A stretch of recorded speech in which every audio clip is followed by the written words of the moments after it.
into adulthood, as we joined Google in its halcyon days before they went public, pursued our mutual passion for helping women, and now both worked at Facebook. For all the things we had in common, there were just as many we did not.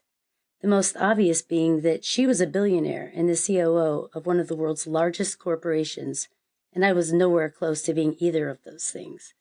There were also the minor details. She had 2 Harvard degrees, launched Google.org, served as Chief of Staff for the United States Secretary of the Treasury, founded LeanIn.org, served on the boards of Disney and Starbucks, was named one of Time's most influential people, and was designated Forbes' 5th most powerful woman in business. I, on the other hand, went to the University of Florida, where my biggest accomplishment upon graduating was not having died of alcohol poisoning. Despite the childhood and career connections, Sandberg had no idea who I was. We were 10 years apart in school, and she was 10 layers above me at Google, so we'd never met. Over the years, I thought about reaching out to her to introduce myself, but could never muster the courage, and I wasn't quite sure what I'd say anyway. My first week at Facebook, however, I found out she'd be speaking on stage at our sales conference the following week in San Francisco. Figuring this was the perfect opportunity to reach out, I drafted an email introducing myself and asked if she could spare a minute to meet in person. After writing and rewriting the email at least 100 times, I nervously hit send. And a couple of hours later, when she replied with a gracious offer to meet for 20 minutes before she took the stage at the conference, I was elated. The next week, I found myself waiting outside the stage area for Sandberg's assistant, Paige, 10 minutes before we were scheduled to meet. Trying to be cool and casual, but failing miserably, I fidgeted with the hem of my dress and silently recited Stuart Smalley affirmations about being good enough and smart enough. Paige finally showed up and led me through a maze of hallways to the green room. When we arrived, Sandberg turned to me and smiled. I remember thinking she was much smaller than I'd expected. I mean, I wasn't necessarily picturing Hulk Hogan in a dress, but I guess I just assumed she'd be more physically imposing. But she was petite, and I felt like a bumbling, awkward giant. Then I made it way worse. I went in for a hug. I know. And it was just as bad as you might expect.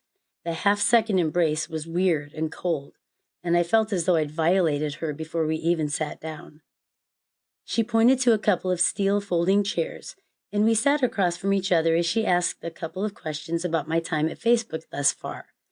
Still recovering from the hug, I pretended to be cool and in control, while she pretended to be interested in what I was saying. Grasping for some kind of human connection, I dropped a few names of people we knew from back home, trying to spark more gossipy girlfriend type of conversation. This too went as badly as you might expect, as things were only getting more awkward. I was about to give up when the subject changed, and she made a passing reference to the career challenges of single moms. Something real. I snapped back into my normal self, and for the next few minutes rambled on about the hard times of my life and what they taught me about perseverance and confidence and self-respect. As I continued, she leaned toward me, her eyes widening and head nodding. Wait, could it be? I think she's into me. Feeling emboldened, I continued on about being grateful for the hard times in life because they made me feel as if I could do anything, except get promoted, but we'll get to that later on. As I became more myself, she seemed to get more real too, and at one point stopped me mid-sentence.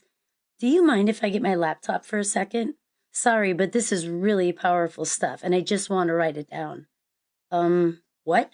This could not be for real. But it was. And for the rest of the meeting, Sheryl Sandberg went on to transcribe everything I was saying. OMG, she really does care about what I have to say. Well, sort of. I have to get on stage now, but listen, I'm writing a book on resilience and think that you and your story would make a perfect feature. Do you mind if my researcher emails you to set up an interview and discuss next steps? That would be great. Thank you, Sheryl. Clearly, we were going to be besties now. First names seemed appropriate. I was on cloud 9.